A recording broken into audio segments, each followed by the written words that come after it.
தமிழ் மாணவர்களுக்கு அன்பான வணக்கம். இப்போ நம்ம இந்த செம்மை எப்படி சால்வ் பண்ணுறதுன்னு விரிவாக டீட்டெயிலாக நம்ம பார்த்துட்டு அதுக்கப்புறமா சில ஈக்குவேஷன் சில அதுக்கான கருத்தின் அடிப்படையில் தான் நம்ம அதை சால்வ் பண்ணியிருக்கோம். அதுதான் ஷார்ட்கட்டாக இருக்கும். ஸோ நம்ம எடுத்ததுமே நம்ம ஷார்ட்கட் சொன்னோம்னா பெரும்பான்மையான மாணவர்களுக்கு புரியாது.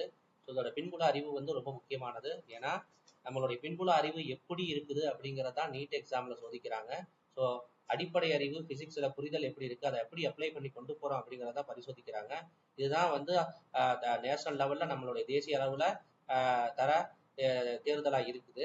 ஸோ நம்ம உள்ள என்ட்ரன்ஸ் ஷீட்டு, மெடிக்கல் ஷீட்டு கிடைக்கிறதுக்கான சாத்தியக்கூறுகள், நம்ம அடிப்படை அறிவை மேம்படுத்தி அதை எப்படி அப்ளை பண்ணுறோம் அப்படிங்கிறத பொறுத்து நம்ம தமிழ் மாணவர்கள் 7.5 ஒதுக்கீடுல போகிற இந்த தன்மை இருக்கிறனால ரொம்ப ஈஸியாகவே போகலாம். அருமையாக நீங்கள் ஃபுல்லாக எல்லாம் புரிஞ்சு படிங்க. நன்றி மாணவர்களே. இப்போ கணக்கில் போகலாம். ஒரு எலக்ட்ரான் நிறை 9 × 10⁻31 கிலோகிராம் மற்றும் மின்னூட்டம் 1.6 × 10⁻−19 கூடும். C/100 சிங்கிறது ஒளியின் வேகம். அப்போ இந்த திசை வேகத்தில் இயங்கிக் கொண்டிருக்கும் போது அதன் எலக்ட்ரான் இந்த வேகத்தில் இயங்கிக்கிட்டு இருக்கு. அதன் இயங்கிக் கொண்டு இருக்கும்போது அதன் இயக்க திசைக்கு செங்குத்தாக 9 × 10⁻−4 டெஸ்லா, அதாவது காந்தப்புலம் எனும் காந்தப்புலம் செலுத்தப்படுகிறது. எலக்ட்ரானானது அதன் பாதையிலிருந்து விலகி செல்லாமல் வண்ணம் சீரான மின்புலம் E அளவு செலுத்தும் போது காந்தப்புலம் அளிக்க விரும்புகிறோம் எனில் ஒளியின் வேகம் இவ்வளோன்னு சொல்லிட்டா கீழே அந்த நமக்கு இந்த எலக்ட்ரான் அந்த இருக்குல்ல ஈயின் மதிப்பு, பியின் மதிப்பு, அதை பொறுத்து இந்த ஈயின் மதிப்பு என்ன அப்படின்னு கேட்டிருக்காங்க. 4 விடையில எது கரெக்டான விடைன்னு கேட்டிருக்காங்க. அதாவது ஈயின் மதிப்புக்கு இந்த மதிப்புக்கு பியின் மதிப்பு இன்னும் இருந்தால் மட்டும் இந்த கண்டிஷனை நமக்கு சீராக்கும் அப்படின்னு இருக்காங்க. நாம் சீரான மின்புலத்தில் மற்றும் காந்தப்புலத்தில் அளிக்க விரும்புகிறோம் இருக்காங்க. அதன் பாதையிலிருந்து விலகி செல்லா வண்ணம் அப்படின்னு இருக்காங்க. அதான் முக்கியமானது. வேர்டே இதுதான், விலகி செல்லா வண்ணம். அதன் பாதையிலிருந்து விலகி செல்லா வண்ணம் இருக்கிற மாதிரி நம்ம என்ன செய்யணும், இந்த இஎஸ் அப்ளை பண்ணணும். சரிங்களா?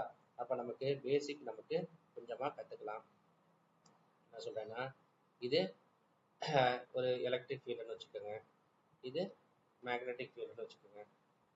அப்போ காந்த புலம் இது, மின்புலம் இது. சரிங்களா? இது மேல் நோக்கி, இது இப்படி. சரிங்களா? ஒன்று வெலாசிட்டி இப்படி, இல்லாட்டி வெலாசிட்டி இந்த டைரக்ஷன் வெலாசிட்டி. ஓகே, இப்போ வெலாசிட்டி இப்படி கொடுக்கும்போது என்ன ஆகும் அப்படின்னா, அப்போ எலக்ட்ரானா வெலாசிட்டி இந்த டைரக்ஷன் வச்சுப்போம். எலக்ட்ரானோட வெலாசிட்டி ஓகே 90 டிகிரி 90 டிகிரியில் தானே வச்சுட்டோம்னா இப்போ என்ன ஆகும்னா, இந்த லோரன்ஸ் விசைப்படி இந்த electron E vector plus V cross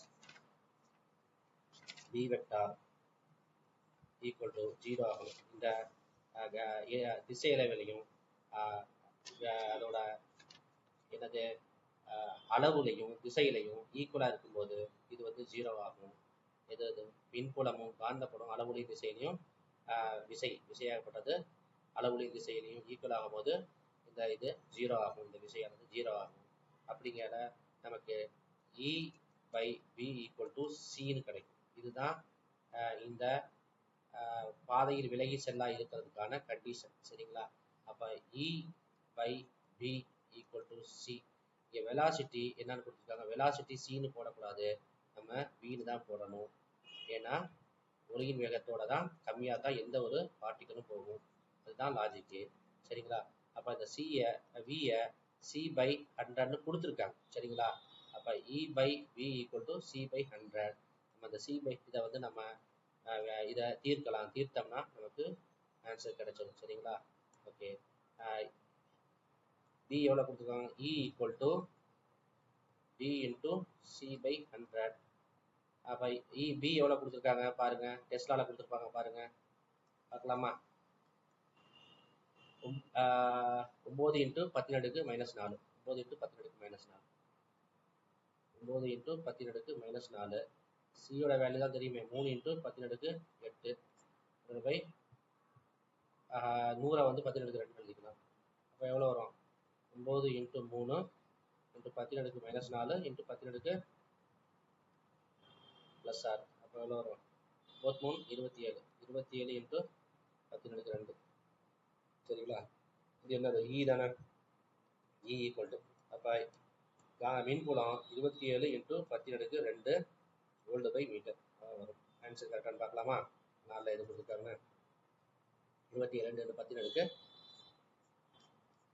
10⁻2 வருது. ஸோ ஆன்சரு 1ல் கரெக்டாக இருக்குது. அப்போ இபி எப்படி இருக்குது, செங்குத்தாக இருக்கணும். இபியும் செங்குத்தாக இருக்குது, இந்த கண்டிஷனை சாட்டிஸ்ஃபை பண்ணுது. சரிங்களா, இபியும் செங்குத்தாக இருக்குது, அது செங்குத்து திசையில் எலக்ட்ரான் வந்து போகுது. அப்படிங்கையில அது விலகி செல்லா வண்ணம் இருக்கா, அதுக்கான கண்டிஷன் வந்து இபி இன் கீழ் பி ஈக்குவல் டு வேகம். இதை நம்ம வேகத்தை கொடுத்துருக்காங்க, இதை வச்சு சால்வ் பண்ணும்போது ஈஸியாக புரிஞ்சுக்க முடியுது. நன்றி.